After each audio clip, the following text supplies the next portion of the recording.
Certo, certo, já estamos online. Começamos mais um evento do projeto OAB Bauru Online, que organizado pela nossa OAB de Bauru, especial a nossa Comissão de Meio Ambiente. Gostaria de agradecer a todos os advogados, estudantes, os entusiastas do direito ambiental que nos acompanham. Dizer que esse projeto, desde o início da pandemia, tem sido um sucesso. A gente já está com quase 800 pessoas inscritas no nosso canal no Facebook, no YouTube. Então, para quem estiver assistindo, já não deixa de curtir o nosso canal para acompanhar todos os nossos eventos. Mais um evento. Opa, eu acho que eu estou me ouvindo aqui. Então, sejam bem-vindos a mais um evento. Eu gostaria de agradecer a presença de todos os colegas que compõem a mesa comigo, doutora Juliana, que organizou o evento junto com a Comissão de Meio Ambiente, junto com a sua vice-presidente, doutora Simoni, que fizeram esse brilhante trabalho de entrar em contato com o professor Fabrício Soler para vir falar um pouco com a gente, para poder dedicar esse minutinho para falar de saneamento nessa nossa noite de terça-feira.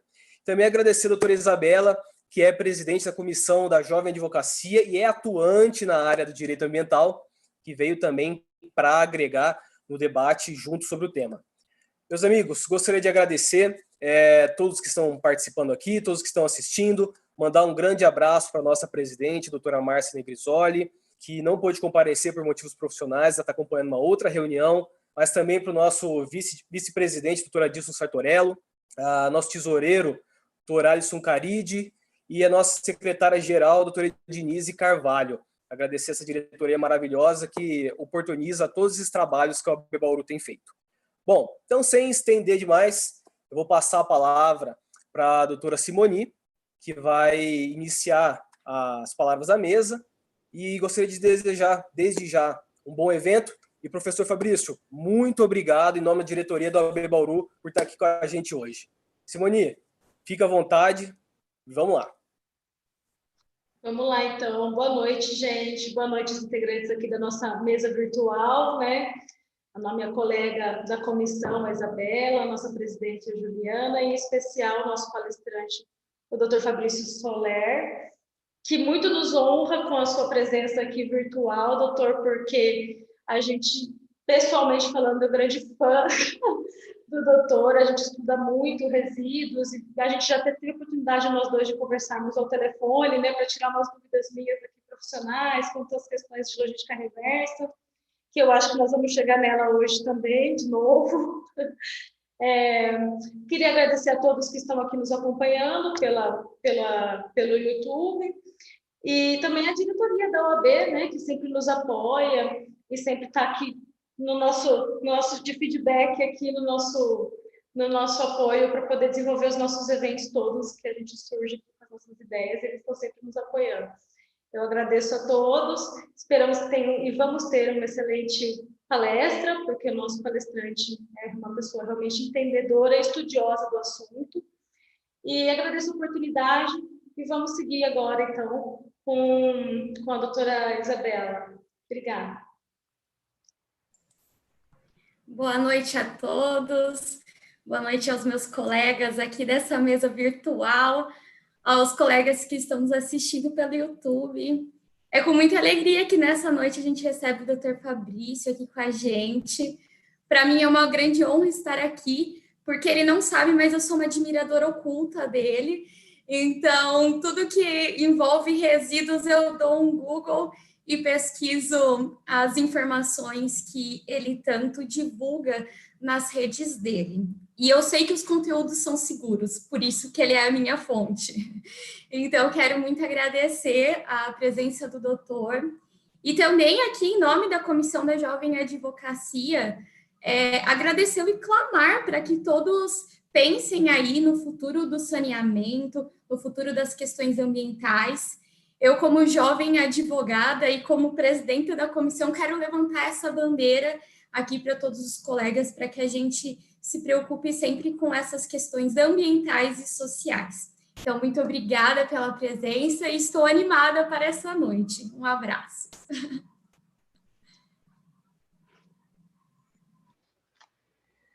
todos pela presença, em especial. Foi?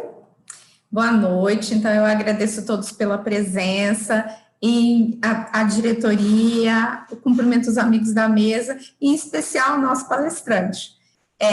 As referências já foram dadas, não vou me estender, apenas um mini currículo do nosso palestrante. Fabrício Soler é professor, advogado especialista em Direito Ambiental e Resíduos, consultor jurídico da UNIDO-ONU e da CNI, mestre em Direito Ambiental pela PUC, MBA em Infraestrutura pela FGV, especialista em Gestão Ambiental pela USP, organizador do Código dos Resíduos e coautor do livro Gestão de Resíduos Sólidos, o que diz a lei. Professor, aguardamos as suas brilhantes palavras. Vamos lá, pessoal, boa noite. Queria, inicialmente, um agradecimento muito especial a vocês, a toda a subseção de Bauru, nas pessoas da Márcia, da nossa presidente, do Adilson, vice-presidente, do Bruno, que nos acompanha, Bruno Azevedo. Um carinhoso e especial abraço à Juliana, presidente da Comissão de Meio Ambiente, a Simoni, da Comissão, presidente adjunta da Comissão, e também não poderia deixar a Isabela, da Comissão de Jovem Advogado, e ao nosso presidente da Comissão da OAB São Paulo, Caio. Na verdade, eu fico muito grato de falar para a OAB, para a Casa OAB, porque a minha origem é a OAB, eu nunca deixei a OAB, eu tenho envolvimento com a OAB desde a época de estagiário. Eu criei, na época de estagiário, a Comissão do Estagiário, a primeira do Estado de São Paulo, e depois me envolvi muito com a Comissão do Jovem Advogado, por isso que fico muito contente com a Isabela falando do envolvimento, e naturalmente vejo a juventude que está aí, né? Todos jovens advogados, todo mundo super engajado no trabalho institucional da advocacia. Precisamos disso. Eu sinto, em muitos lugares, um distanciamento das discussões institucionais e da política de classe. É legítima e faz bem, é saudável. A gente melhora a nossa casa, melhora a defesa dos advogados, do mercado, e um ambiente mais saudável, né, de concorrência, que é natural, e, fundamentalmente, de aperfeiçoamento e especialização. Veja, hoje nós estamos falando aqui, nós vamos falar um pouco de saneamento, e eu tenho uma atuação vocacionada há mais de 20 anos na área ambiental, e o que eu noto é cada vez mais profissionais especializados, independentemente da área, independentemente da região do país. Então, hoje você tem bons advogados, São Paulo, Rio, Brasília, Bauru, Araraquara, Ribeirão Preto, Catanduva, Araçatuba, Campo Grande, no Brasil todo. O acesso à informação está disponível, e aí eu cumprimento a OAB Bauru pela iniciativa, né, do seu canal, e aqui agradecendo o pessoal que nos acompanha aqui online nesse bate-papo, para a gente falar um pouco sobre saneamento. Eu vou trazer, inclusive aqui já em agradecimento ao convite, eu vou mandar para vocês depois pelo correio, e aí vocês depois se organizem para ver como é que vão fazer para sortear entre os profissionais que nos acompanham. Eu vou mandar para vocês o livro Gestão de Resíduos Sólidos, o que diz a lei, e em primeira mão o Código dos Resíduos de 10 anos, então vai para vocês aí, vou encaminhar para a Comissão de Bauru, da OAB Bauru, da Comissão de Meio Ambiente, e depois vocês façam o melhor uso na casa. Então, vamos lá, eu vou falar um pouco de saneamento e vou deixar o tema mais logística reversa para considerações mais nos debates, porque eu sinto que no saneamento nós precisamos aí ter uma melhora do conhecimento do marco regulatório, que foi aperfeiçoado agora em julho, e eu tenho sentido que falta um debate aprofundado do tema, e eu vou aqui compartilhar uma apresentação que eu fiz para a gente poder aqui estar todo mundo na mesma página. Só um segundinho aqui para eu... Deixa eu ver se deu certo. Espera aí. Conseguem acompanhar? Tá claro?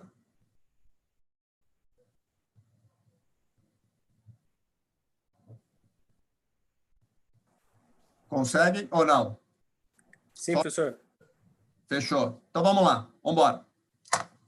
Bom, vou passar para vocês aqui um pouco sobre o marco regulatório do saneamento, especialmente a modernização do marco regulatório a partir da Lei 14.026, publicada no último dia 15 de julho, e que atualiza o marco regulatório do saneamento,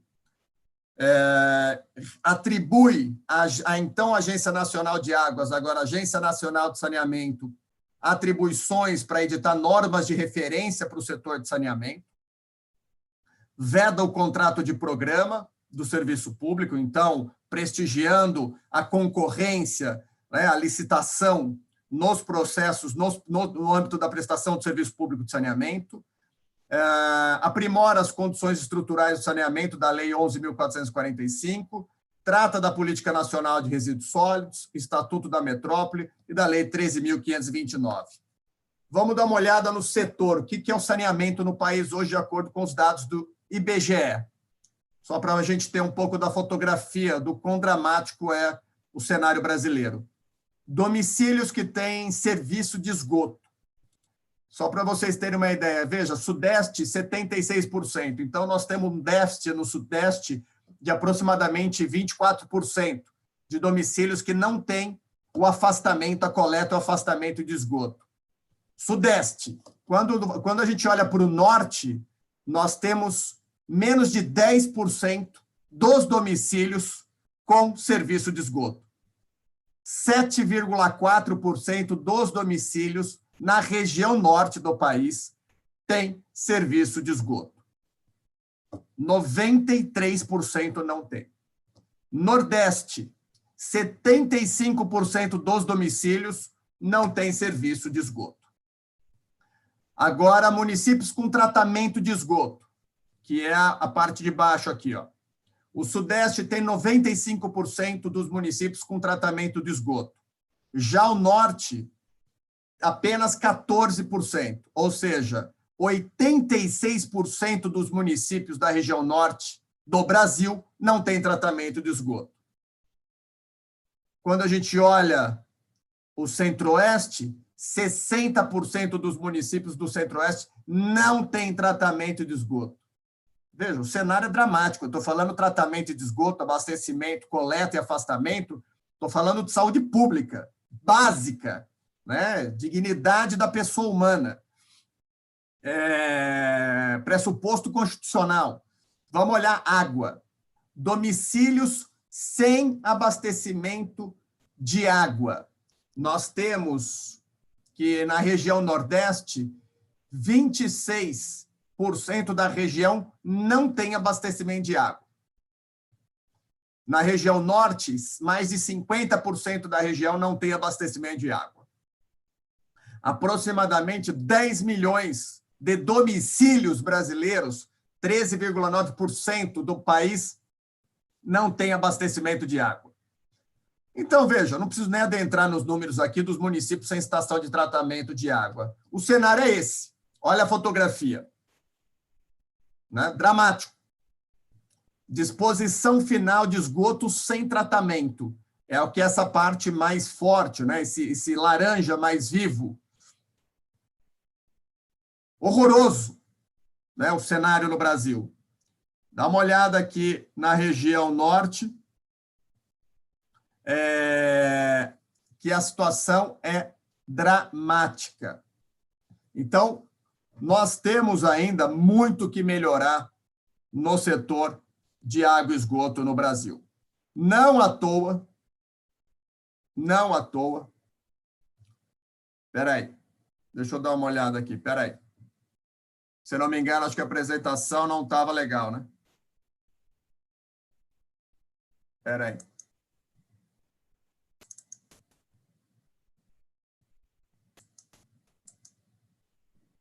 E agora, conseguem visualizar? Melhorou? Ô, Fabrício. Oi.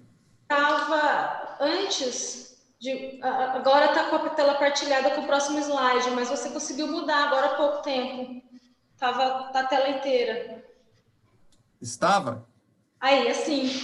Mas aí, assim, está refletindo... Não, assim está o PowerPoint todo, né? Está a tela refletida. Tá dando para ver os slides que vai passar para frente. É o próximo slide. Isso. Então, peraí, vamos tentar aqui de novo. Vira e mexe, dá esse problema. Peraí, vamos lá. Não tá pegando a tela cheia. Está usando duas telas? Eu tô. É um problema, né?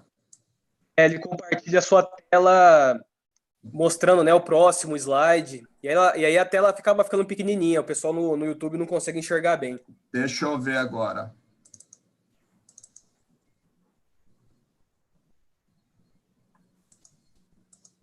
Será que melhorou?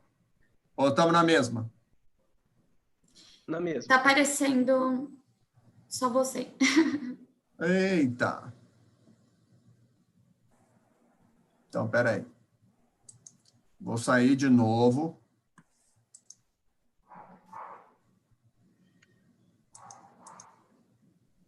Peraí.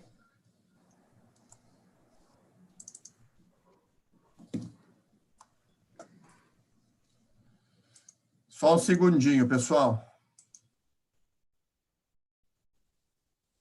Vou tentar mudar aqui a lógica da coisa. Espera aí. Vamos ver. E agora? Foi? Assim tá ótimo. Agora ficou show. Então, beleza. Então, vamos seguir por aqui. Só um minuto. Espera aí.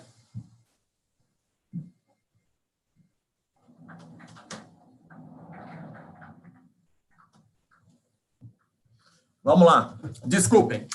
Bom, então essa parte aqui era dos dados que eu estava comentando com vocês. O cenário é dramático. Os números são péssimos. E essa é a fotografia do país, em termos de tratamento de disposição final de esgoto, né? Então, veja, o amarelo, o laranja e o laranja mais escuro, né, cor terra viva, é onde não tem sistema em funcionamento. Para resíduos, cenário dramático da mesma forma. Só para vocês terem uma ideia, nós estamos em 2020, aproximadamente 3.000 municípios, 3.001 para ser mais preciso, ainda fazem a disposição inadequada em lixões e aterros controlados, enquanto a determinação legal é para o uso de aterros sanitários. Então, vejam só que o cenário hoje, para os municípios, nós temos 3.001 municípios que ainda atuam de forma a causar uma poluição ao ambiente por meio de contaminação do solo, dos recursos hídricos, poluição do ar, comprometimento da saúde pública e assim por diante. Os números mais atualizados de resíduos é que em 2010, 70% de tudo que era gerado no país era objeto da destinação inadequada. 70%. Em 2018, esse número, esse montante, caiu para 40%. Significa que 60% do que é gerado no país hoje é encaminhado de forma ambientalmente adequada. 40%, em termos de volume, tá? É de forma inadequada. Em termos de peso, toneladas. Lembrando que esses 40% representam aproximadamente 3.001 municípios, de acordo com os dados mais recentes do Plano Nacional de Resíduos Sólidos. Então, aqui, pessoal, diante desse cenário, nós temos a Lei 14.026, publicada agora em julho, aperfeiçoando e atualizando o marco regulatório do saneamento, e que traz como uma das principais diretrizes o papel da ANA, da Agência Nacional de Águas, que passa, então, a denominar Agência Nacional de Águas e Saneamento Básico, e que não é uma agência reguladora federal. Ela passa a editar normas de referência para ajudar as agências reguladoras de âmbito estadual, regional ou municipal. Então, a ANA passa a editar normas de referência para orientar as agências reguladoras no que se refere a padrões de qualidade de água, padrões de eficiência, regulação tarifária, padronização de instrumentos negociais, dentre outras atribuições que passaram a ser institucionalizadas como de atribuição da Agência Nacional de Águas e Saneamento Básico. Muito importante, né? A agência, a ANA, passa a ter aí um protagonismo grande na implementação do marco regulatório de saneamento no Brasil. E o novo marco regulatório traz alguns conceitos importantes para a gente na perspectiva jurídica, especialmente porque o novo marco prestigia a gestão regionalizada em mais de um município. E, para isso, traz alguns conceitos que eu gostaria de dividir com vocês. O primeiro conceito, que já era conhecido, que é região metropolitana, aglomeração urbana ou microrregião, que se trata de uma unidade instituída pelos estados por intermédio de lei complementar e tem os municípios limítrofes. Então, região metropolitana, municípios limítrofes e constituída por intermédio de lei complementar estadual. Unidade regional de saneamento básico. Aí é composto por municípios que não precisam necessariamente ser limítrofes e, por sua vez, demanda uma lei ordinária estadual, não uma lei complementar, mas uma lei ordinária, e municípios que não precisam necessariamente ser limítrofes, tratando-se, portanto, da unidade regional de saneamento. E a terceira forma, né, de prestação regionalizada é o bloco de referência, que são os municípios também que não precisam ser necessariamente limítrofes, e quem institucionaliza esse bloco de referência é a União, estabelecido pela União Federal. Então, veja, nós temos região metropolitana criada por norma federal e municípios limítrofes. Temos unidade regional de saneamento criada por lei estadual, lei ordinária, e os municípios não precisam ser limítrofes. E temos o bloco de referência, que são os municípios que também não precisam ser limítrofes e que os blocos são estabelecidos pela União. Então, para que toda essa previsão, Fabrício? Para fomentar os serviços de saneamento básico de interesse comum, especialmente por uma gestão regionalizada, notadamente em água e esgoto. Tá? Quando a gente olha resíduos, a minha leitura é que a regionalização se dará mais para disposição, para destinação e disposição final, ou seja, tratamento, que aí você pode ser um tratamento para desviar do aterro, e o aterro sanitário em si, que, na maioria das vezes, pode ser privado, cabendo aos municípios, né, a coleta usual, a limpeza urbana, como já de fato acontece. Outro ponto importante para dividir com vocês, e aí olhando na perspectiva do município, vou pegar o município de Bauru aqui. O novo Marco Legal de Saneamento deixou claro o seguinte, trouxe o conceito de serviço especializado de limpeza urbana e manejo de resíduos sólidos, sendo esses serviços compostos por coleta, transporte, transbordo, triagem, reciclagem, compostagem e destinação final ambientalmente adequada. E aí, dentro desses serviços, nós temos os resíduos domésticos, os originários de limpeza urbana e os resíduos originados de atividade comercial, industrial e de serviço, desde que esses serviços sejam considerados resíduos sólidos urbanos. O que eu quero chamar a atenção aqui, não só do município de Bauru, mas de todos os municípios brasileiros. A rigor, pelo novo marco de saneamento, que já havia uma previsão expressa na legislação estadual, o município não pode coletar, tratar, transportar e destinar resíduos de origem industrial, de estabelecimento prestadores de serviço e comerciais. Significa o quê? Que, por exemplo, um supermercado no município não pode ter o resíduo coletado pela concessionária local, a não ser que o município considere aquele resíduo do supermercado como um resíduo sólido urbano. Caso contrário, a empresa, o supermercado, ou o shopping, ou o estabelecimento, outro estabelecimento comercial, ou a indústria, eles passam a ser considerados como grandes geradores. E sendo grande gerador de resíduo, nos termos do novo marco legal, eles são responsáveis pelo gerenciamento dos seus resíduos gerados. Então, eles têm que arcar com o ônus, com o custo dessa gestão e desse gerenciamento, sob pena dos municípios responderem por improbidade administrativa ao fazer a coleta, o transporte e a destinação de resíduos que, a rigor, não são considerados resíduos sólidos urbanos. São resíduos industriais, comerciais e de estabelecimento de serviço. Tá? Então, esse aqui é um ponto bem importante e que isso veio reforçado no novo marco do saneamento, trazendo essa previsão de que os municípios devem atentar à regulação local e assegurar que não estão coletando, transportando e destinando e dispondo resíduos sólidos de origem industrial, comercial, de prestadores de serviço, e caso estejam assim fazendo, que tem legitimidade e previsão legal para cobrar esse serviço.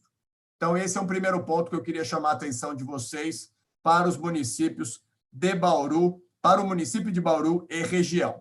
Outro ponto que eu gostaria de chamar a atenção é sobre o aperfeiçoamento das modelagens jurídicas dos serviços de concessão em limpeza urbana e manejo de resíduos sólidos. O que tem sido cada vez mais comum, pessoal? As modelagens disporem sobre mecanismos de desvio do resíduo de aterro sanitário. Ou seja, espera aí só um minutinho, por favor.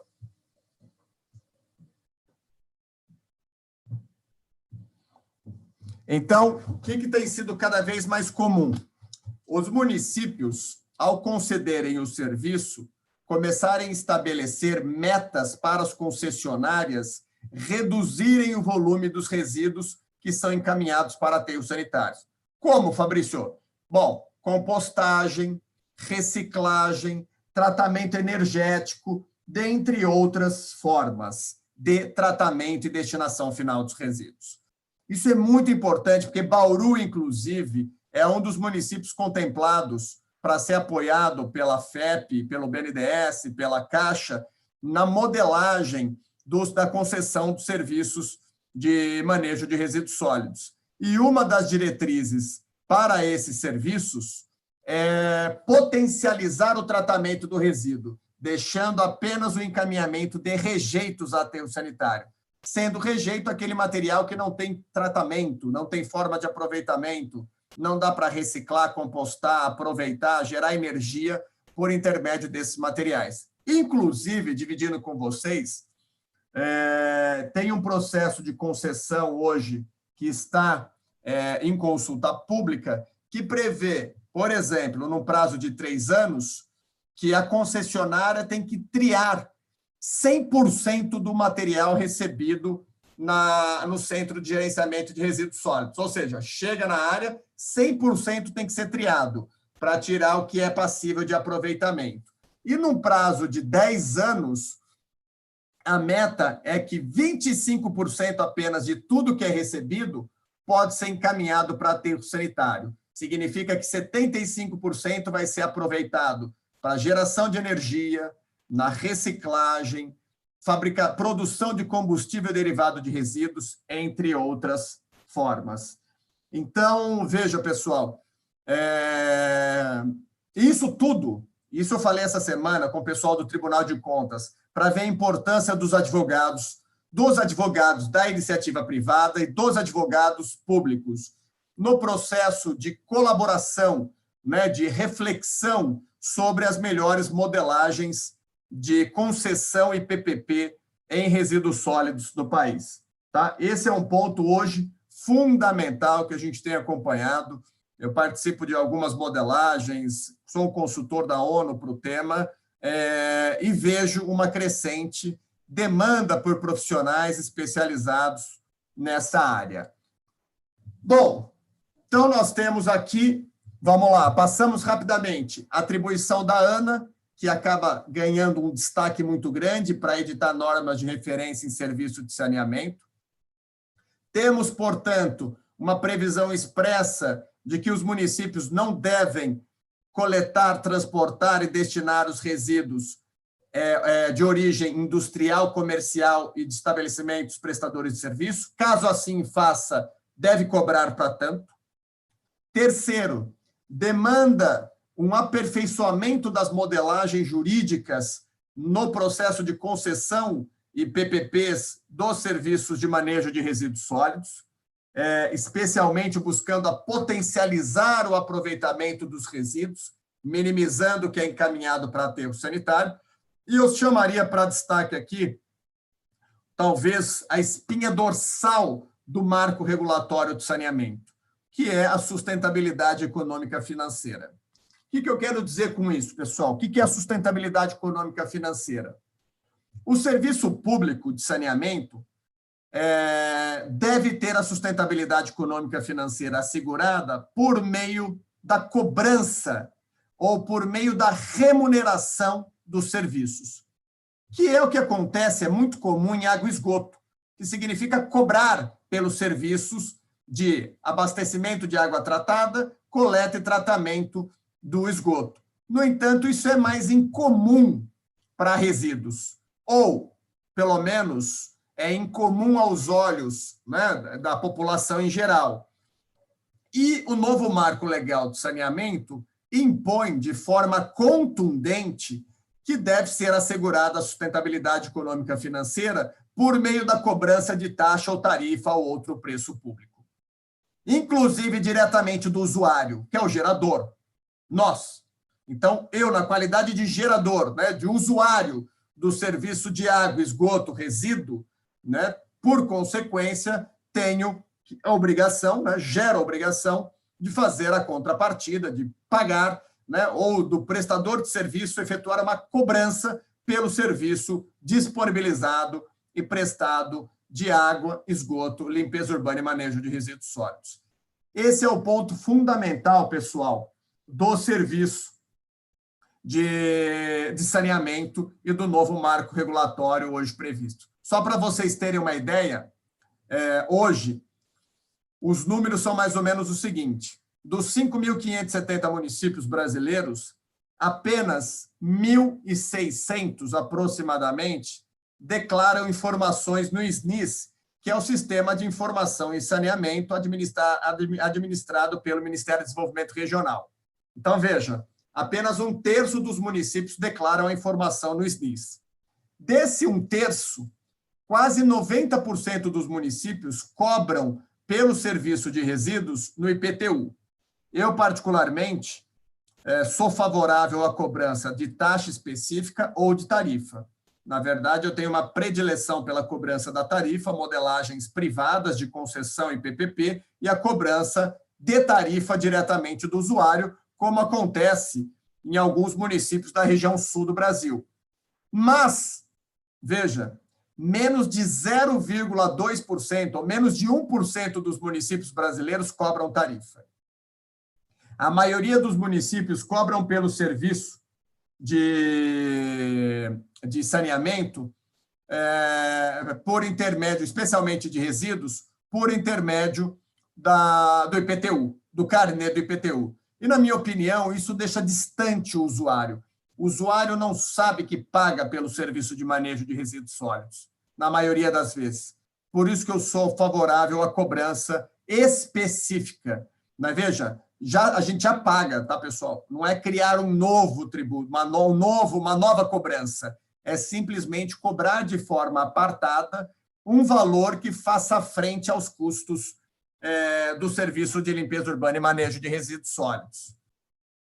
Só, veja, que faça frente aos custos. Vou dar um dado para vocês. Hoje, no país, apenas 3,8% dos municípios arrecadam recursos para fazer frente à despesa do manejo de resíduos sólidos. Ou seja, 96% dos municípios não arrecadam os valores suficientes para cobrir o serviço de manejo de resíduos sólidos. E, ao não arrecadar, os municípios acabam fazendo uso de recursos de outras frentes tão prioritárias quanto, como educação, saúde, dentre outras frentes prioritárias nas agendas públicas municipais. Então, é fundamental que nós tenhamos, nos próximos 5 anos, um movimento de institucionalização da cobrança dos serviços, especialmente olhando limpeza urbana e manejo de resíduos sólidos. Vou puxar a sardinha aqui para a área que eu tenho maior atuação e maior envolvimento. E essa cobrança pode ser feita, como eu comentei, por intermédio de taxa cobrada pelo município ou por tarifa cobrada diretamente do usuário pelo concessionário privado. Pô, legal, Fabrício, mas e aí? Quando que isso vai acontecer, né? Qual que é a previsão? O que acontece? Aqui que vem uma previsão ou um dispositivo que eu chamo a atenção do novo Marco Legal de Saneamento, que é o artigo 35 do Marco Legal de Saneamento, que prevê o seguinte, pessoal, a não proposição de instrumento de cobrança de taxa ou tarifa no prazo de 12 meses, ou seja, até julho de 2021, configura renúncia de receita. Ah, legal, Fabrício. E aí? Renúncia de receita. Bom, primeiro que renúncia de receita está enquadrada, está prevista na Lei de Responsabilidade Fiscal, na Lei 101 de 2000. E tendo previsão na Lei de Responsabilidade Fiscal, o não atendimento pode importar improbidade administrativa. Ah, Veja aqui, inclusive, eu tenho um case que não é na área de resíduos, mas é na área de iluminação pública, que, por exemplo, o chefe do Poder Executivo, o prefeito, suspendeu a cobrança da contribuição do custeio do Serviço de Iluminação Pública, da COSIP, e essa suspensão da cobrança foi entendida como renúncia de receita, violadora do princípio da legalidade, e aqui incorreu, portanto, em ofensa à Lei de Responsabilidade Fiscal e, naturalmente, as penalidades em que incorrem a desobediência à Lei de Responsabilidade Fiscal e, por consequência, o enquadramento na Lei de Improbidade Administrativa. Então, pessoal, atenção aos municípios. Eu sei que é um período delicado, período eleitoral, nós temos eleição agora no próximo domingo, pode ter aí troca de gestão, pode ter sucessões, pode ter a manutenção de alguns representantes do chefe do Poder Executivo, mas observem o seguinte, a Lei 14.026 prevê que no prazo de 12 meses até julho de 21, a não instituição de taxa ou de tarifa importa e renúncia de receita. Então, o prazo é curtíssimo para qualquer medida que venha aí assegurar a sustentabilidade econômica financeira do serviço de limpeza urbana e manejo de resíduos sólidos. Então, pessoal, muita atenção neste ponto aos advogados da iniciativa privada e aos advogados públicos, aos procuradores, atenção a esse dispositivo do artigo 35 da Lei 14.026. Ah, legal, Fabrício, mas tem uma decisão que fala de um setor, né, de outro serviço público, que também condena, mas o que mais?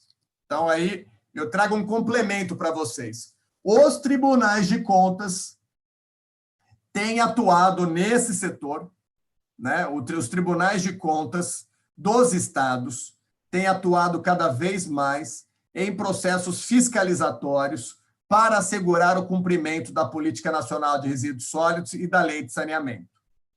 Tanto é assim que, veja, um recente achado do Tribunal de Contas do Estado do Paraná constatou o seguinte, que em alguns municípios, ausência de planejamento financeiro para a questão dos resíduos.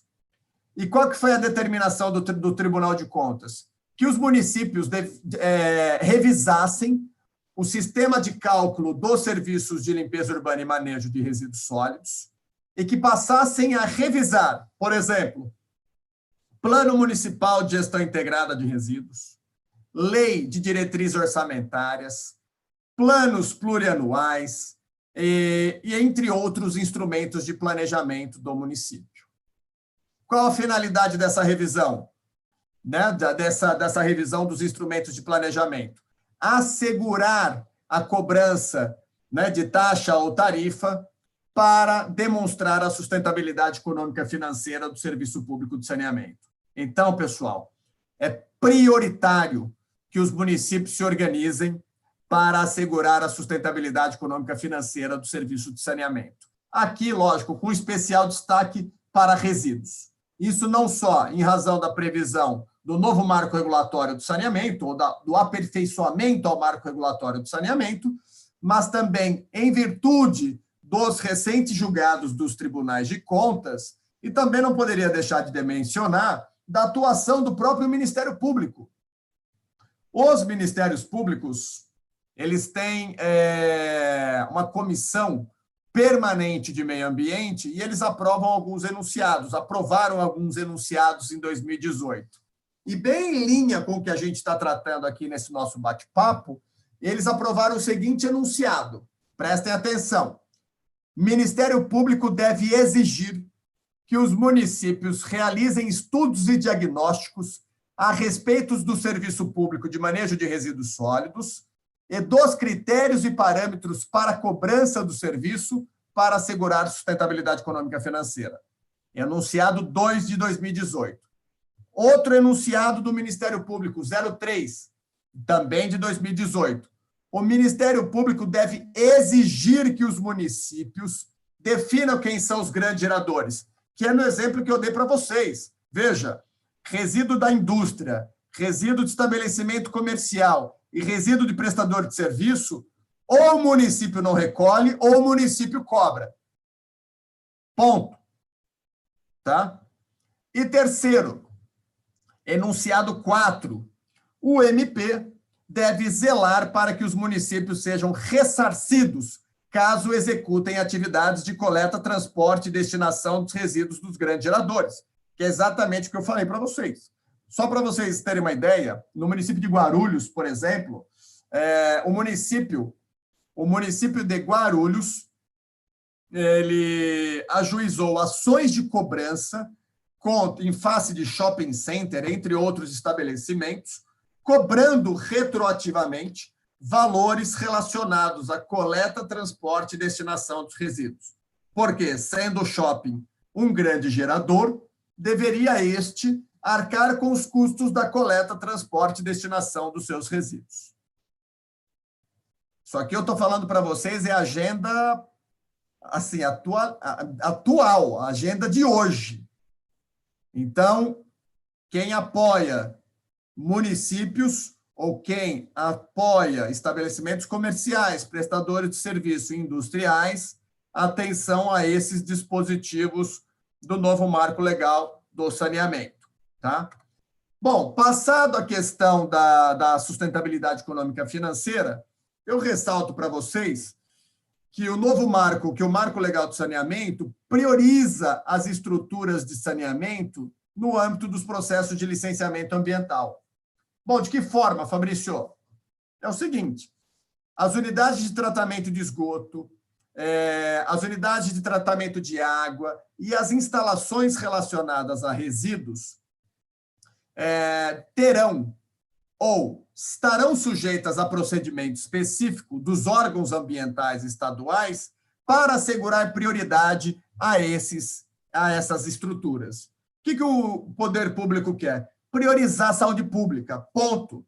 Então, eu tenho, olha, eu tenho aqui um projeto de estação de tratamento de efluente. Esse vai ser uma estrutura priorizada. Eu tenho aqui uma instalação de tratamento de resíduos. Vai ser priorizado. É lógico que isso demanda regulação pelo Estado, mas o marco regulatório do saneamento já prevê de forma expressa essa priorização. Tá? Outro ponto importante sobre a alteração do prazo da Política Nacional de Resíduos Sólidos. Lembrem-se que a Política Nacional de Resíduos, Lei 12.305, previa lá no seu artigo 54 que os municípios deveriam assegurar a disposição final ambientalmente adequada em 4 anos, que era 2014. Qual que é a mensagem do dispositivo?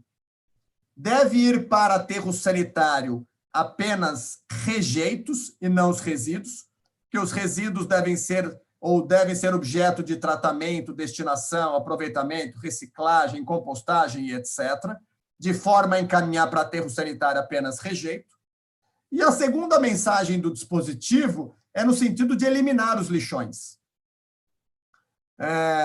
Pasmem, a previsão de eliminação de lixões no país data da década de 50. E nós estamos aqui em 2020, e como eu mostrei para vocês logo no começo, 3.001 municípios ainda se valem de lixões em território nacional. Lamentável, né? Num país que discute economia circular, aproveitamento de resíduos, nós temos aqui nos acompanhando hoje o pessoal de uma empresa da região, que é a Luarte, que faz um trabalho impressionante na área de aproveitamento, reciclagem de resíduos, óleo lubrificante, que é referência mundial no tema.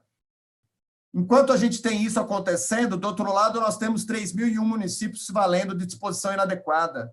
É inadmissível, na minha opinião. Então, em razão desse dispositivo do artigo 54, a política nacional teve uma alteração, o que era 2014 foi para 2020, então o prazo para a eliminação dos lixões agora, em dezembro de 2020, e pode ser prorrogado para 2021, 22, 23, 24, a depender do porte do município e caso o município tenha plano municipal de gestão integrada e tenha um instrumento que assegure a sustentabilidade econômica financeira do serviço. Caso o município não cobre, não tenha cobrança ou não tenha o plano, o prazo sai de 2014 e pula para dezembro de 2020. Agora, no final do mês de dezembro, aí, menos de 60 dias, 50 dias. Tá? Então, eu queria chamar a atenção de vocês para essa mudança do prazo e para a prorrogação do prazo condicionada, que pode ir para 2021, 22, 23 e 24, desde que o município tenha plano municipal de gestão integrada e também tenha efetivado o mecanismo de cobrança pelos serviços de limpeza urbana e manejo de resíduos sólidos. Legal, Fabrício, muito bom as normas, mas e as consequências? Como é que estão as repercussões legais dessas normas? Aí eu compartilho com vocês um julgado. Um julgado não, uma ação civil pública do Ministério Público Federal da Bahia, que ajuizou uma ação civil pública por improbidade administrativa em face do prefeito municipal que deixou de adotar providências para instalar um aterro sanitário e pede, nos pedidos, requer o Ministério Público Federal que o prefeito, o ex-prefeito, seja condenado por improbidade administrativa, especialmente suspendendo seus direitos políticos. Veja que interessante, deixou de cumprir a Política Nacional de Resíduos. Outro caso que eu queria dividir com vocês, Ministério Público Federal, Tocantins, denunciou o município e a prefeita por fazer uso de lixão. E aí também, no mesmo sentido, pede a aplicação da lei de crimes ambientais. Então, veja, um foi para a linha da improbidade, o outro com base na lei de crimes ambientais. Além da possibilidade de ser ajuizada ação visando a reparação do dano, além da possibilidade do órgão ambiental aplicar multa de até 50 milhões, entre tantas outras repercussões relacionadas ao tema. Tá? Então, são casos concretos que eu estou dividindo com vocês. E eu reforço aqui, para caminhar para os encaminhamentos finais, um ponto importante, inclusive trabalhado aqui no estado de São Paulo, que é o seguinte: como eu comentei para vocês, os tribunais de contas têm acompanhado a questão do Plano Municipal de Gestão Integrada de Resíduos Sólidos. O Plano Municipal é um instrumento de planejamento em que os municípios ordenam a gestão de resíduos. Quanto gera, para onde gera, qual a qualidade, quem são os grandes geradores, quem faz o quê. Então, todo o planejamento da gestão de resíduos está no Plano Municipal de Gestão Integrada. Plano esse, inclusive, que prevê como é cobrado, qual a forma de cobrança, qual a metodologia, dentre outros requisitos legais que estão previstos na Política Nacional de Resíduos Sólidos. Bom, é uma obrigação legal. Os municípios tiveram 2 anos para elaborar os planos. Veja, a obrigação é elaborar e implementar os planos municipais de gestão integrada. Não é uma peça de ficção, não é um documento simples e põe na gaveta. É para elaborar e implementar o Plano Municipal de Gestão Integrada. Estamos em 2020 e o dado mais recente, de 2017, é que aproximadamente 3 mil municípios haviam elaborado seus planos municipais de gestão integrada de resíduos sólidos. 3 mil de 5.570. Né? Então, aproximadamente 2/3 dos municípios, um pouco menos, né, elaboraram seus planos. 3 mil elaboraram, 2.500 não elaboraram. Então, 2017. Veja, se o município não tem instrumento básico de planejamento, vai começar a trabalhar como na questão de resíduos? Discutir taxa, tarifa, cobrança, cobrar o grande gerador, tratar de logística reversa. Não faz o básico. Então, aqui fica, e aí eu compartilho mais um julgado com vocês, mais uma decisão, Tribunal de Contas do Estado de São Paulo. O Tribunal de Contas do Estado de São Paulo decidiu no seguinte sentido: não basta ter o Plano Municipal de Gestão Integrada. O plano, para ser válido, tem que atender os requisitos da Política Nacional de Resíduos, da PNRS. Caso não haja o plano ou o plano esteja incompleto, o tribunal entendeu que a licitação feita pelo município era nula. E mais, olha só o que o tribunal colocou, o Tribunal de Contas. A decisão pune os famosos copia e cola, ou seja, planos elaborados de forma superficial, geralmente com base em outros planos. E aqui, pessoal, não é quantidade de folhas. Aqui nós estamos falando de conteúdo. Um plano de 25, 30, 40 folhas, desde que ele traga a fotografia do município, ótimo. Infelizmente, às vezes se associa, né, a algo bem elaborado a volume, quando nós estamos falando aqui de eficiência, eficácia, produtividade. Então, fica aqui a mensagem para os municípios, para os procuradores, para os advogados da iniciativa privada que estão nos acompanhando, para atentar à elaboração dos planos municipais de gestão integrada de resíduos sólidos. Desta forma, o que nós temos aqui em matéria conclusiva sobre o novo marco legal do saneamento? Então, nós temos o seguinte: primeiro, a coordenação regulatória do tema passa, então, para a ANA. A ANA, então, passa a ser a Agência Nacional de Águas e Saneamento Básico e responsável por editar normas de referência para os serviços de saneamento no Brasil. Tá? Segundo, tem uma perspectiva regionalizada dos serviços de saneamento básico, especialmente de água e esgoto, olhando uma gestão regionalizada e não uma gestão localizada. Terceiro, é fundamental, imprescindível, a sustentabilidade econômica financeira dos serviços públicos de saneamento básico, por intermédio de cobrança específica, seja taxa ou seja tarifa. Outro item, as metas, né? O novo marco regulatório trouxe ou impôs metas para a universalização dos serviços. Não podemos admitir que, em 2020, estejamos aqui com aqueles índices sofríveis de 100 milhões de habitantes sem tratamento de esgoto, coleta e tratamento, e 25, 30 milhões de brasileiros sem água tratada. Isso é inadmissível. A gente está nesse cenário em pleno 2020. Como eu falei, um país querendo tratar né, de economia circular, de conceitos extremamente modernos de produção e assim por diante, tem um cenário de saneamento, né, do século passado.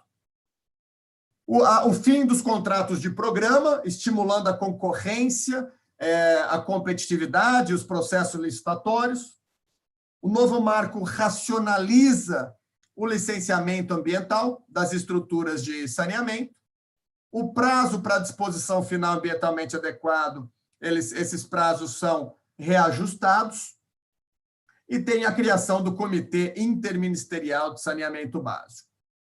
Então, pessoal, o que acontece? O que a gente pode assumir aqui dentro dessa nossa conversa? Há uma grande expectativa para a melhoria, né, do ambiente regulatório do país. Há uma expectativa muito boa de maior participação do setor privado no setor de saneamento, água, esgoto, resíduos. Estimula-se a concorrência. O mercado carece de profissionais, não só da área jurídica, mas da área técnica, econômica, para as modelagens relacionadas a esses serviços. Nós participamos agora, eu tive a oportunidade de participar do projeto da Casal de Alagoas, que foi objeto agora de uma concessão realizada pela B3, pelo leilão aí no mês passado, que foi um sucesso. Teve outras também agora de Cariacica, outros municípios que também estão fazendo, sinal que o setor aí está em plena efervescência. E veja, nós estamos tratando de diretrizes básicas, dignidade da pessoa humana, saúde pública, né? Temos que atender às metas previstas no novo marco de saneamento. Está tudo alinhado com as ODS, com os Objetivos do Desenvolvimento Sustentável. Então, e aí, na qualidade de advogado, provoco vocês a se especializarem, a se envolverem cada vez mais com os nichos do direito, né? Nós temos aí as grandes áreas do direito. Eu vou dar um exemplo da minha atuação, direito ambiental, mas hoje, dentro do próprio direito ambiental, nós já temos advogados que atuam muito com energia, agronegócio. Eu trabalho com resíduos e logística reversa, tem biodiversidade, contencioso, penal ambiental, administrativo, entre outras frentes. Então, aqui na casa, né, do advogado, eu provoco vocês para cada vez mais aí buscarem a especialização, se envolverem com os nichos do direito, para que a gente possa aí ter cada vez mais profissionais qualificados, atuando no mercado que carece. Vocês viram os números iniciais, né? Vocês viram como eu coloquei os números do saneamento no país. Não dá para a gente admitir passar, né, mais 10 anos com esses índices sofríveis. Então, aqui fica a mensagem. Em termos conclusivos, cumprimento mais uma vez a casa, né? Cumprimento mais uma vez a OAB, a subseção de Bauru, nas pessoas da sua presidente, da sua presidente Márcia, do vice-presidente Adilson, do secretário adjunto que nos acompanha, o Bruno, da Juliana e da Simoni, na qualidade de representantes, presidente adjunta da Comissão de Meio Ambiente, da Isabela. Então, assim, pessoal, fico muito grato, muito honrado com o convite. Adoro a região de Bauru, sempre que possível, aí, né? Eu adoro o interior, né? Eu não falei no começo, sou de Araraquara, então é uma grata satisfação poder falar com vocês e poder aqui trocar um pouco de experiência. E deixo aí a palavra aberta para alguma consideração, especialmente que eu acabei não abordando logística reversa, mas eu sei que a Simone é uma expert no assunto, mas fico à disposição aí para a gente poder bater um papo e contribuir aí com as discussões, observado aí o tempo e a agenda de vocês. Obrigado.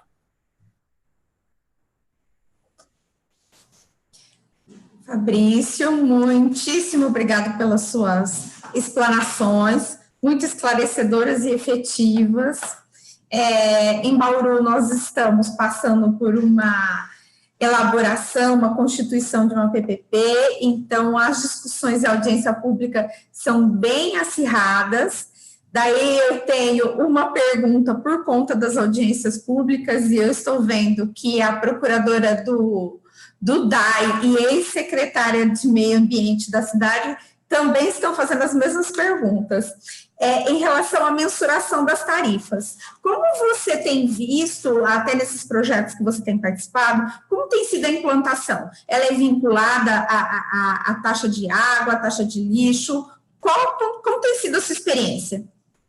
Vamos lá. Aí, veja, é caso a caso. Utiliza-se, sim, a cobrança no consumo da água, inclusive pela previsão legal expressa do marco regulatório, permitindo, né, associar ao consumo de água como um critério. Tem algumas modelagens interessantes, e aí eu uso, por exemplo, o Sul, que cobra a tarifa, e tem ali uma metodologia, inclusive utilizando como referência os custos do serviço do ano anterior, para ser um parâmetro para a cobrança. E tem os próprios economistas, né, que têm metodologias. O Ministério do Meio Ambiente agora fez um projeto com a Proger, com o fundo alemão, para desenvolver uma planilha para ajudar nesse cálculo, né, para fazer uma depuração do valor, para tentar criar uma métrica minimamente objetiva. Veja, o problema que vocês têm, ou o problema que vocês relatam, essa dificuldade, é a dificuldade do Brasil, geral.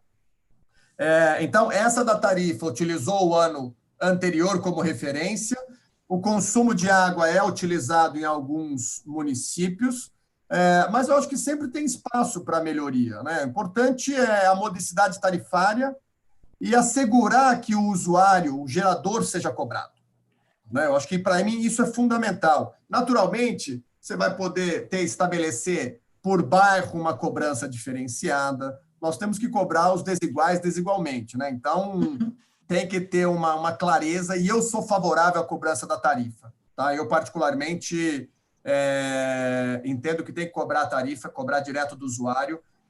Em alguns momentos, como você pega um departamento de água e esgoto que já cobra, uma autarquia que já cobra água e esgoto, tem uma conveniência regulatória de fazer a cobrança do próprio serviço de manejo de resíduos sólidos, porque é um boleto só, né? É um boleto com água, esgoto e resíduos. E o desafio está, como vocês colocaram, lastrear a metodologia da cobrança. Eu tenho o Mato Grosso do Sul também, o Tribunal de Contas e o Ministério Público fizeram um trabalho interessante lá, no sentido de capacitar os municípios para a cobrança. Então, eles desenvolveram uma metodologia também para chegar na mensuração ou na fórmula, no cálculo para a cobrança. Mas, veja, não há uma regra. O que existe é que, como esse é o item prioritário da agenda de resíduos, na agenda regulatória da ANA, existe a perspectiva de uma norma de referência no primeiro semestre de 2021.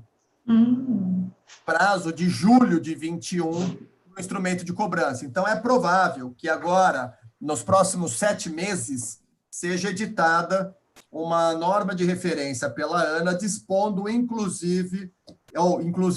especialmente sobre a sustentabilidade econômica financeira. Não sei se trará a metodologia, né, a fórmula, ou as fórmulas, ou os critérios, talvez, mas há uma expectativa grande de poder ajudar nesse direcionamento, né, na sua orientação para o estabelecimento da cobrança. Entendi. Tem mais uma pergunta a respeito do tema. A doutora Maíra Silva pergunta como você vê o fim dos contratos de programa? Isso seria um projeto de privatização do setor de saneamento? E por quê? Bom, o fim dos contratos de programa, lembrando que são os contratos, né, que prescindem de licitação, que são firmados diretamente, por exemplo, vou dar um exemplo em São Paulo, que aconteceu aqui em Diadema, em que a Sabesp fez o contrato direto contrato de programa com o município para cuidar do manejo de resíduos sólidos. Então, foi um contrato de programa que dispensou de licitação, então não participou de um certame, não teve concorrência, e esse é o ponto que foi suprimido do marco regulatório, né? Extinguiu aí os contratos de programa. Eu, particularmente, sou favorável. Eu sou favorável à concorrência, à licitação, ao papel do Estado no controle, na fiscalização, na autuação e à execução por parte do privado, especialmente pelos índices sofríveis que nós tivemos aí historicamente de água e esgoto, a não priorização dessa agenda, e tendo em vista que hoje 6% do setor de saneamento de água e esgoto hoje é tocado pelo setor privado, empresarial. Então, veja o universo de oportunidades que nós temos para parcerias público-privadas, para a concessão desses serviços por 25, 30 anos, a depender da modelagem. Então, assim, em síntese, sou favorável à extinção dos contratos de programa, a não utilização, e não é porque é privado é melhor, ou porque... Não, veja, foram anos a fio de prestação de serviço com essa modelagem e, aparentemente, ela não se mostrou a mais eficiente. Vide os números, né? Volto a frisar, nós vimos logo no começo, 100 milhões de brasileiros de 220 sem coleta, sem tratamento de esgoto. 30 milhões de brasileiros sem água tratada, 30 sem água tratada em 2020 e 3.001 municípios se valendo de lixões. Então, olha, eu acho que precisava ousar e, particularmente, acredito que o marco regulatório ousou nesse ponto e eu, particularmente, entendo como bem-vindo. Entendi. Em relação ao fim do contrato de programa e as cooperativas que trabalham com resíduos, você vê alguma consideração em relação a isso? Eu acho que as cooperativas, elas estão aí, elas serão parte do processo do manejo de resíduos sólidos, inclusive com a previsão expressa de dispensa de licitação, ou mesmo com os próprios concessionários. Já acompanho vários modelos em que as cooperativas são contratadas, né, para atuar, às vezes, num determinado lote, num determinado bairro, ou numa central de separação. Então, isso também tem resguardado a participação das cooperativas. Mas, veja, aqui eu falo como tendo participado de inúmeros projetos envolvendo cooperativa. Inclusive, tem um artigo escrito sobre o tema cooperativa, sobre critérios. Porque cooperativa, só por ser cooperativa tem que priorizar, não. Contrato. Então, a cooperativa tem que obedecer requisitos, né? Tem que obedecer parâmetros, critérios formais e legais. Então, tem que estar cadastrado, tem que ter modelo de governança, tem que obedecer às diretrizes, tem que ter transparência, não ter trabalho análogo, e dentre outros requisitos que são pressupostos para essa parceria. Então, eu tenho, felizmente, ajudado aí, tem várias cooperativas que ascenderam em termos de qualidade e, por consequência, em distribuição dos resultados, o que muito me orgulha de assistir algumas nesse sentido. Infelizmente, nem todas optam por esse maior rigor formal, ou, às vezes, porque não tem estrutura. E aí o papel do município é fundamental para apoiar nessa transição, né, das cooperativas historicamente que tentaram fazer o trabalho da forma que dava, para um processo de profissionalização que vem nos últimos 5 anos. Excelente. Bom, nós temos mais uma pergunta da doutora Maíra. Eu vou ler o texto dela. O palestrante fala sobre a tarifa específica e eu concordo. Para que o gerador saiba o que está pagando e tenha o sentimento de pertencimento. Mas a vinculação com a água não provoca o oposto? Sim, tem o risco. Eu concordo.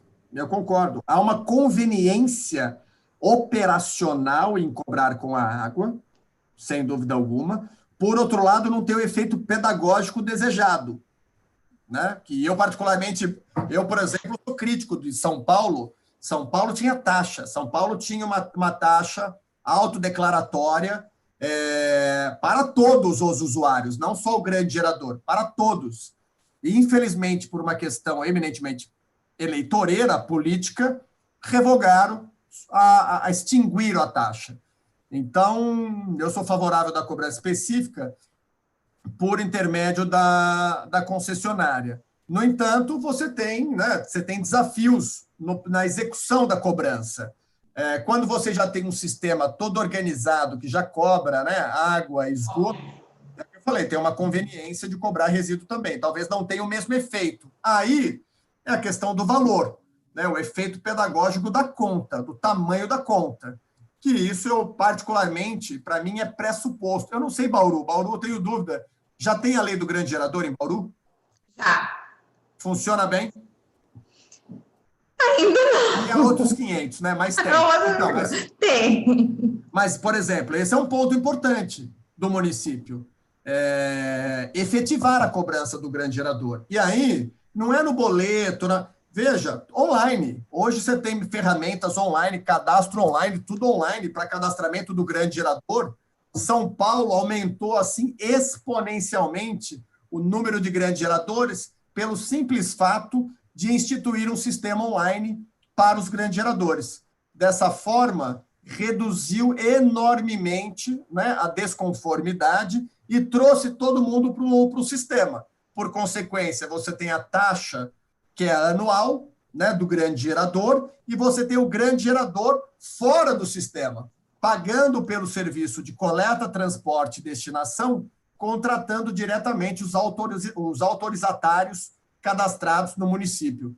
Para mim, esse é o passo 1. Eu sei que, lógico, o ideal é cobrar todo usuário, todo gerador, o quanto antes. Mas o grande gerador é fundamental fazer acontecer, que aí tem um efeito pedagógico, e também reconheço as dificuldades, a questão política, a cobrança, que aí nós estamos falando da cobrança dos estabelecimentos comerciais, serviço, indústria, geradores de emprego. Então, tem todo um contexto aí que permeia aspectos institucionais da sustentabilidade econômica financeira. Aí, nesse ponto da mensuração, eu fiquei com a dúvida, eu mesma. Nós temos, então, a legislação do grande gerador, que vai mensura até 200 litros. E na sua explanação, você falou que qualquer serviço, indústria, comércio, independente dessa mensuração, vai ter que ser cobrado. Então, teria, por exemplo, que alterar a legislação dos grandes geradores?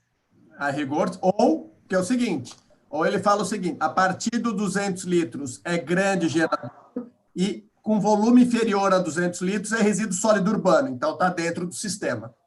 Entendeu? Entendi. RSU. Acima de 200 é o grande gerador e deve ser cobrado de forma autônoma. Certo. Daí eu tenho uma pergunta do presidente do Condema de Bauru, perguntando o seguinte, nessa mensuração do grande gerador, diz que a grande dificuldade do município é mensurar essa quantidade. Como que você teria uma viabilidade de fazer a cobrança independente de mensuração?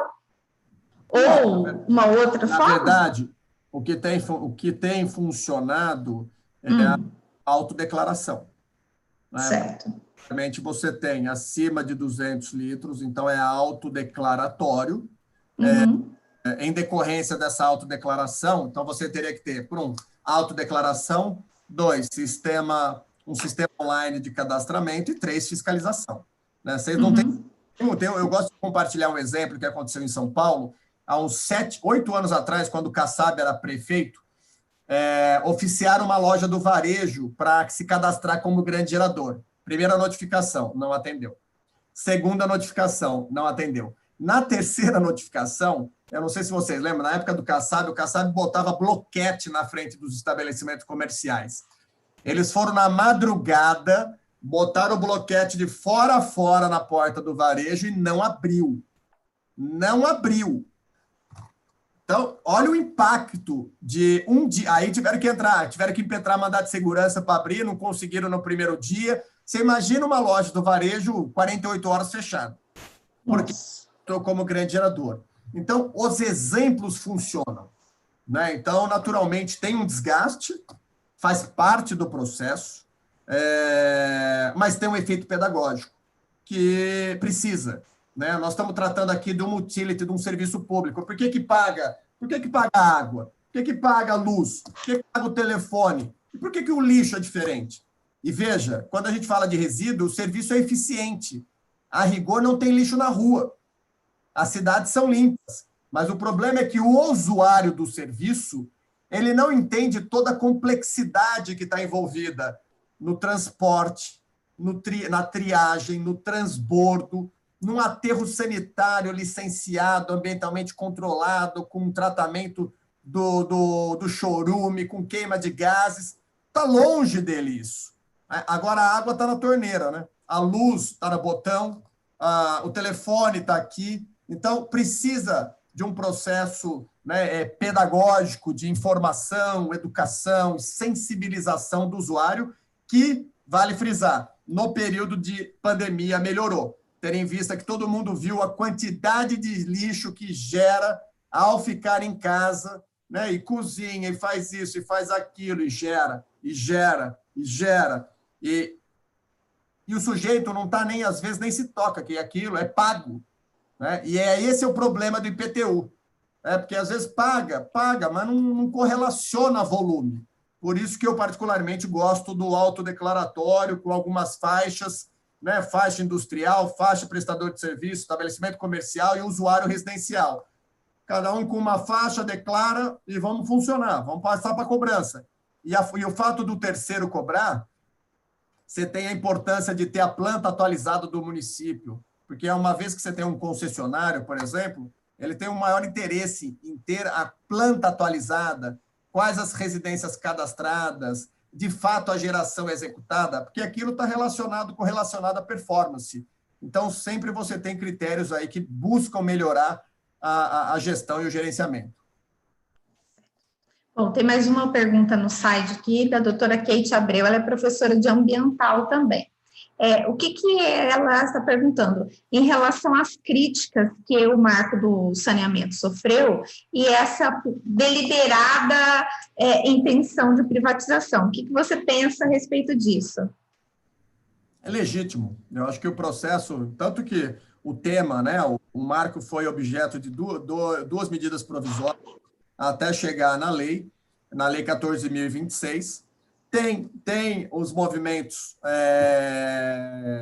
contrários, inclusive a própria lei é objeto de uma ação direta de inconstitucionalidade, discutindo a gestão compartilhada município e Estado, enquanto o titular do serviço é o município. Acho toda a discussão é legítima e bem-vinda, mas eu sou particularmente um entusiasta do marco. Eu apoio, defendo, sustento a sua constitucionalidade, sou, inclusive, um dos advogados que hoje no STF defende a questão da tarifa, da constitucionalidade da cobrança da tarifa para resíduos sólidos. Eu represento 3 associações como Amicus Curiae nessa discussão, que veio a ser ratificada pelo novo marco legal. Agora, veja, o direito, a beleza do direito é exatamente essa, né? Não tem unanimidade, né? Tem os contrapontos, as entidades municipalistas já manifestaram o seu senso com alguns pontos, a ponto, inclusive, de judicializar, mas eu entendo que o nosso cenário, em termos de saúde pública, não dá mais para ficar postergando ou adotando meia medida. Entendeu? Acho que já deu. Eu acho que nós temos que ser mais ousados. Se vai dar certo, nós temos que olhar no retrovisor, o que deu certo. Né? Aparentemente não está dando, com esses números medíocres que nós temos. Então, veja, tem uma solução que é o privado, que vai ser fiscalizado e controlado. Veja, não é que terceirizou, concedeu o serviço. Veja, você concede, mas acompanha, você fiscaliza, autua, monitora. Então, eu acho que esse é o papel do gestor público. Excelente. Simoni, você pode continuar as suas perguntas agora. Que bom, obrigada, Juliana. Tenho aqui algumas, doutor Fabrício. Vamos lá. A eficiência do marco, ele de fato está relacionado às normativas da ANA, que a gente tanto aguarda, né? Sem as normativas, a gente fica um pouco sem braço aí para conseguir executar de fato a letra da lei. Nesse sentido, o que o doutor considera, assim, se a gente for pensar em fases para implementar essa lei no mundo real, né? Por onde, quais seriam as primeiras normativas assim que a ANA deveria começar a implementar? Requisitos mínimos de contrato, diretrizes, que caminho seguir aí pela ANA? Então, inclusive, Simone, a ANA colocou a agenda regulatória em consulta pública, e cada setor se posicionou de uma forma, né? Água e esgoto priorizando até a questão dos contratos, da revisão dos contratos, que tem que internalizar as metas que estão na Lei 14.026, as metas de universalização. Teve o setor de resíduos, que reiterou a questão da sustentabilidade econômica financeira, tendo em vista o prazo da lei de 12 meses e o possível enquadramento ou classificação como renúncia de receita. E agora foi concluída essa fase de consulta pública e a ANA deve veicular muito em breve a consolidação da agenda regulatória, que começa agora e já tem os prazos muito bem definidos para 21, primeiro semestre, 21, segundo semestre e 22. Então, são vários assuntos que já estão lá desenhados ou já previstos para serem priorizados pela ANA. Então, nós temos que aguardar essa veiculação, que deve ser em breve, porque eles estão trabalhando inclusive com apoio externo de consultorias, no sentido de cumprir as metas e assegurar o atendimento aos prazos, né? Esse é um ponto assim fundamental. Quem tem trabalhado muito nisso é o Ministério de Desenvolvimento Regional, apoiando a ANA. Eu estava até tentando encontrar aqui, só para dividir com você, a agenda, quer ver? Achei aqui a agenda, porque eu tenho isso no meu e-mail, só para passar aqui rapidamente. Cadê? Só um segundo aqui, vou passar aqui ligeiro quais são os pontos que foram entendidos ali como prioritários dentro da agenda regulatória da ANA, que foi colocada em consulta pública. Nós temos, por exemplo, para edição de norma, o que está prioritário aqui. Primeiro, a forma de elaboração da norma de referência, né? Qual será o procedimento da criação da norma de referência? Reequilíbrio econômico-financeiro para água e esgoto, instituição de taxa ou tarifa para resíduo e indenização dos ativos para água e esgoto. Inicia-se a elaboração da norma agora, no segundo semestre de 2020, com a previsão de publicação no primeiro semestre de 2021. Para 2021, está previsto modelo organizacional das agências reguladoras, o procedimento de mediação e arbitragem, contrato de programa, padrões de indicadores, previsto para o primeiro e segundo semestre, para primeiro e segundo semestre de 21, e assim por diante. Então, essas diretrizes foram colocadas em consulta pública e acredito que muito em breve vai ser publicada a portaria da ANA, institucionalizando a agenda regulatória para as normas de referência. Sim, isso é importante e também as empresas que estão interessadas, né, também tem que ter esse conteúdo mínimo de informação para depois partir, né, para uma decisão, né, que se vai, se fecha o contrato, se fecha.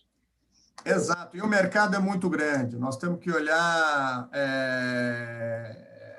veja, tem municípios de pequeno, médio, grande porte, regiões, consórcios, então tem várias modelagens para água, esgoto, para resíduo, então está aberto, né? O mercado é aberto e acho que superada a política, o período eleitoral agora, acho que o tema vem quente. Sim. Falando ainda nessa questão de proporção, né, do município grande, médio, pequeno, dentro do próprio município, quando eu estudei o marco, a gente sabe que prioriza-se, ou na verdade a intenção é a instituição de cobrança de tarifas ou de taxas proporcionais dentro do mesmo município, né, de acordo com o nível de moradores, né, a quantidade de moradores, a população de consumo delas, a renda delas, né? O doutor acha que isso é execuível na prática? Tem como se aplicar uma taxa proporcional dentro município? Ah, sim, eu acredito que sim. Você fala proporcional no sentido de respeitar a geração, de respeitar a volumetria. População mais carente, população que nem esgoto tem, né? Nem saneamento nenhum tem, inclusive bastante. E quando uma empresa ou o próprio órgão público, o município, for instituir essa taxa ou tarifa, ele disse que ele vai ter que ter isso em conta. O próprio marco, né, cita isso. Tem como... Não, sem dúvida alguma, né? E adiciono, Simone, no fundo, esse é um ponto, inclusive, no artigo 35, parágrafo 2º, parágrafo 2º do marco, ele traz expressamente que nos processos de concessão do serviço será levado em conta a viabilidade técnica e econômica com base em processo específico. Então, você vai ter que demonstrar, né, qual que é a capacidade de arrecadação, qual a capacidade de cobrança, qual o serviço, porque às vezes você fala, não vai dar para instalar a estação num período de 5 anos, porque eu não consigo arrecadar para isso, mas num prazo de 10. Então, isso tudo deve ser levado em conta num processo próprio, trazendo a viabilidade técnica e econômica para instruir o processo. Além disso, esse planejamento tem que conversar com o plano municipal de gestão integrada ou plano de saneamento. Se não conversa, é passível também de ser derrubado no Tribunal de Contas. Legal. Tem mais uma pergunta só. Eu não vou me aprofundar na logística reversa, porque o papo do saneamento está bom, e a gente já conversou sobre logística reversa no telefone, e já tirou minhas dúvidas daquela época. Mas eu tenho como colocar a logística reversa dentro do marco, e eu vou colocar essa pergunta para o doutor, no seguinte sentido: quando a gente aplica a taxa, a cobrança de taxa tarifa para resíduos, ela acaba, o doutor concorda comigo, me pergunta assim, ela acabaria incitando o próprio consumidor a dar o destino correto dentro da cadeia de logística reversa, o consumidor, né? Na medida em que, se a cobrança for por peso ou por volume, né, existem certos resíduos que o consumidor vai partir dele dar uma destinação dentro da cadeia da logística reversa e não como lixo resíduo, né, na sua lixeira, digamos assim, mesmo que vá para a cooperativa, não volta na logística reversa. Isso pode acontecer. Concordo, Simone, sem dúvida alguma. Você tá tratando de uma valorização. A partir do momento que está mensurando e se pagando pela geração, pelo volume, isso tende a provocar condutas mais conscientes do gerador, de, se eu colocar isso aqui, pesa, eu vou tirar, vou desviar e começa a potencializar os caminhos alternativos, que é o que está previsto para fins da logística reversa. Sim, é processo pedagógico, como o doutor disse. É um processo pedagógico. Vamos seguir um caminho mais... Exato. Eu acho que não dá para ter um serviço de qualidade sem cobrar, na minha opinião. Entendeu? Então, assim... E aí tem um processo também, lógico, de controle social, né, da sociedade se envolver, acompanhar, igual tem o pessoal do Condema nos acompanhando, né? Então, o controle social é fundamental dentro desse processo, para assegurar uma cobrança condizente, criteriosa e que tenha correlação, né? Não é cobrar por cobrar, é cobrar com parâmetro. E eu acho que esse é o ponto importante dentro dessa política pública, agora com esse aperfeiçoamento do marco de saneamento. Sim, esperamos que estamos aqui na torcida, né, para que tudo se execute da melhor forma, que caminhe. Exato. Não, tem que ter otimismo, Simone, tem que ser otimismo. Não dá para imaginar daqui 10 anos a gente está conversando, tomando um chopp aí em Bauru, falar que nós estamos com os mesmos índices de... Não, pode parar. Já deu. Então, acho que é assim. Com as ODS no 2030, porque é coincidência, né? Ou não, será o marco legal, esse marco colocar como 2033, né? 2033, e a gente tem essas ODS da Agenda 2030, talvez dê até para caminharem juntas, né? De alguma forma. Então, mas para chegar nessa universalização, tem um desafio hercúleo aí pela frente, né? Tem investimento que não acaba mais para poder atender essa universalização imposta pelo marco de saneamento. Então, assim, e toda e qualquer modelagem, e vocês em Bauru estão acompanhando isso, não se faz do dia para a noite. Claro. A modelagem da Casal, Nós ficamos 3 anos e meio. Veja, 3 anos e meio. Discute, vai, volta, revisa, ajusta, não, consulta pública, volta, vem, tribunal. E ainda assim, no dia anterior, teve uma liminar do Tribunal de Justiça. Poxa. Entendeu? Então, é duro. Então, aí por isso que eu cumprimento aqui todos os advogados públicos, de autarquias, os privados, porque para colocar um projeto, uma modelagem dessa de saneamento, seja água, esgoto, resíduos, lógico, a gente não está falando muito de drenagem, que nós temos que resolver água, esgoto, resíduo para entrar na drenagem, na minha opinião. Tem que estar muito bem preparado, porque é desafiador. Então, são órgãos de controle, órgão ambiental, sociedade civil, Tribunal de Contas, Ministério Público. Então, é um trabalho desafiador, mas instigante. 1% não é pouca gente, né? Exato. Obrigada, doutora. Acho que a Isabela... Eu que agradeço. Muito Algo bom. mais? Eu quero agradecer aqui. Eu tinha inúmeras perguntas, mas a maior parte delas já foram respondidas. Mas eu queria, assim, ouvir a sua opinião, apesar de já ter sido explanado o assunto. Considerando toda essa necessidade que surgiu aí diante da pandemia, né? A gente viu o governo, a OMS pedindo para o pessoal lavar a mão, e muitas pessoas sequer têm água para lavar a mão. Muitas pessoas sequer conseguem ter esgoto. Mais da metade da população não tem esgoto. Esse é o problema da pandemia atual, mas nada impede que a gente tenha outros problemas, assim como a gente já tem. Então, olhando para o futuro, considerando que hoje a gente ainda tem essa dificuldade, porque quando eu li a Política Nacional de Resíduos Sólidos, eu esperava hoje já não ter mais lixão, e eu vi que isso não aconteceu.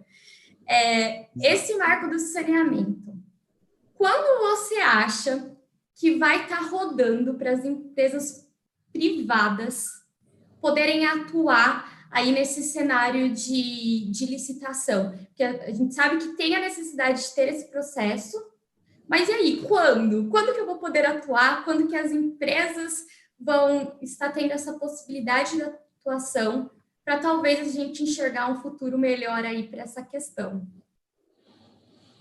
Difícil, hein? Difícil. Né? Eu espero que com o novo marco a gente não tenha o mesmo problema do resíduo, sinceramente. Eu acho que foi exaustivamente debatido. Eu acho que essa questão dos contratos de programa dão uma diretriz, né, para poder avançar o setor, para ter um envolvimento maior, parcerias público-privadas, de administrações públicas com o setor privado para execução. Precisa de recurso para isso.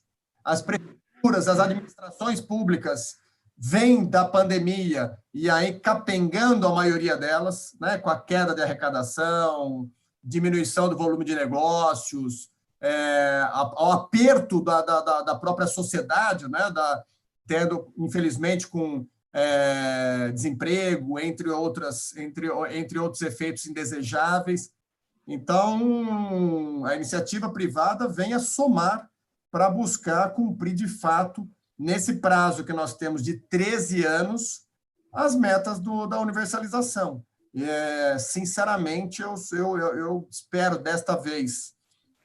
Mesmo a política nacional, veja, eu critico, mas nós saímos de um número horroroso para um número ruim, né? A gente tinha 70% que ia para lixão, hoje vai 40%. Então, assim, o número era medonho. Hoje é ruim. Tem que melhorar? Tem, mas avançamos um pouco. E, para mim, só não avançou mais porque nós não tínhamos de forma tão clara esse pressuposto da sustentabilidade econômica financeira para o serviço de saneamento. Eu acho que essa previsão no marco regulatório reforça a abordagem, tira o ônus do gestor público local. Não é obrigação, vejam, não é o prefeito que está impondo, é lei. Tem que instituir. É lei federal. Então, olha, não tem mais essa conversa porque o prefeito... Agora é o seguinte, tem que estar alinhado o Poder Executivo, o Poder Legislativo, porque eu sei também que em municípios, aí eu não vou falar nem municípios de menor porte, acho que em geral, né, enfrenta aí desafios, às vezes, de interesses comezinhos, né? Então, é o fato do prefeito do partido A apoiar o processo de uma concessão do PPP, do vereador do partido B, que é da oposição da Câmara, falar que não presta, que não serve, que não funciona, que não é assim.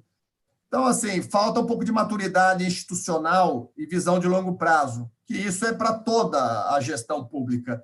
Então, agora, com maior envolvimento, na minha opinião, articulados, Ministério Público, Tribunal de Contas, órgãos de controle, isso vem a dar uma maior segurança, inclusive para o gestor público, para fazer frente às suas obrigações, né, enquanto gestor público, na implementação da política de saneamento. Espero, sinceramente, que cheguemos aí em mais 10 anos, estejamos comemorando o avanço da política de saneamento no Brasil e a melhoria, naturalmente, da qualidade do ambiente. Nós estamos falando de saúde pública na veia, nós estamos falando em diminuir internações, doenças, entre outros efeitos deletérios da falta de saneamento. Muito obrigada. Eu que agradeço, Isabela. Nós temos uma última pergunta, apesar do avançado da hora, mas vamos lá. O professor Dorival, que é presidente também do Condema de Bauru, ele fez uma pergunta no seguinte sentido: a implementação de um índice de não aterramento foi pensado no caso das cooperativas para Bauru. Ou seja, quanto mais se recicla, menos se destina aos aterros. Já passou por alguma experiência nesse sentido, desse índice de não aterramento? Eu tenho visto isso não com cooperativa, mas nas modelagens de concessão aí que a gente tem trabalhado, essa é uma diretriz. É desvio de aterro. Meta de performance. Lógico que isso vai pressupor investimento seja nas cooperativas de triagem, seja em sistemas mecanizados, como unidade de tratamento mecânico biológico, unidade de tratamento mecânico, buscando valorizar ou potencializar, desviar esse volume de aterro sanitário. Então, essa é uma tendência. Porque também é outro lado, veja, também não adianta eu desviar se não tem mercado.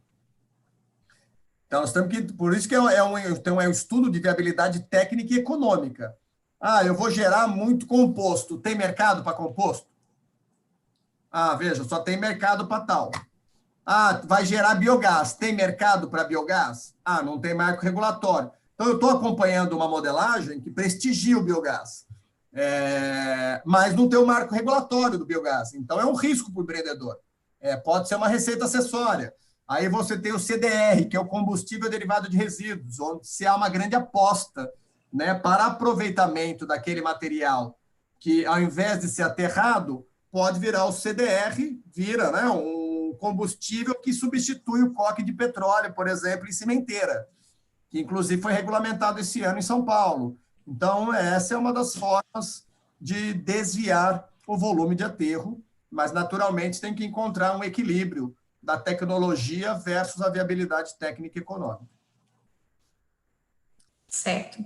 Nós já estamos avançados na hora. Assim, agradeço imensamente o compartilhar do seu conhecimento. É tão gostoso que a gente iria muito mais. Mas muito obrigada, em nome da Comissão do Meio Ambiente, da Diretoria de Bauru. Eu agradeço muito, Fabrício, muito mesmo. Eu que queria agradecer de novo, agradecer vocês, muito gentis, fico muito grato com o convite, muito honrado, lisonjeado aqui, me sinto privilegiado de ter aí o pessoal acompanhando esse nosso bate-papo nessa hora.